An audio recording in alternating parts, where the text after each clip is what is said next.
आइए आपको बताते हैं मोदी की वो 5 बड़ी गारंटी जो फुस हो गई।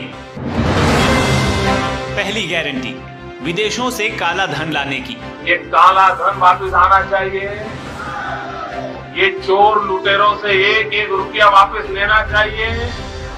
मोदी ने 2014 में सत्ता में आने से पहले जनता को एक गारंटी दी थी कि वो विदेशों से काला धन लाएंगे, लेकिन इस गारंटी को 9 साल से ज्यादा हो गए हैं और विदेशों से काला धन के नाम पर एक ढेला तक नहीं आया।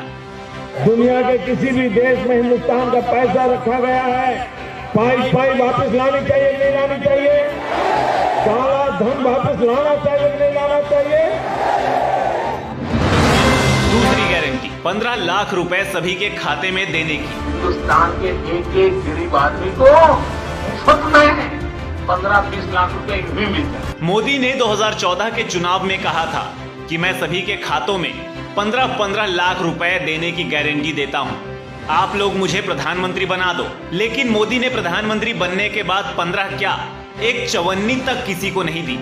लिहाजा मोदी की यह गारंटी भी फेल हो गई। तीसरी गारंटी, महंगाई कम करने की। सत्ता में आने से पहले मोदी ने महंगाई कम करने की गारंटी दी थी। मुझे बताइए, अगर इसी प्रकार से महंगाई बढ़ती गई तो गरीब क्या खाएगा? लेकिन मोदी की यह गारंटी भी फेल हो गई। आज देश में महंगाई सबसे बड़ी समस्या है। पेट्रोल, डीजल, चावल, आटा और रसोई गैस के दाम आसमान छू रहे हैं। मोदी की यह गारंटी भी चाइनीज सामान की तरह फुस हो गई। जहां विकास तेजी से हो रहा है और महंगाई दर नियंत्रण में है। चौथी गारंटी, बेरोजगारी कम करने की। मोदी ने युवाओं को हर साल 2 करोड़ रोजगार देने की गारंटी दी थी, लेकिन बीते 9 सालों में बेरोजगारी से देश के युवा जूझ रहे हैं। उन्हें रोजगार के नाम पर पकौड़े मिले, लिहाजा मोदी की यह गारंटी भी फेल हो गई। पांचवी गारंटी, देश नहीं झुकने दूंगा। देश नहीं बिकने दूंगा, मैं देश नहीं झुकने दूंगा।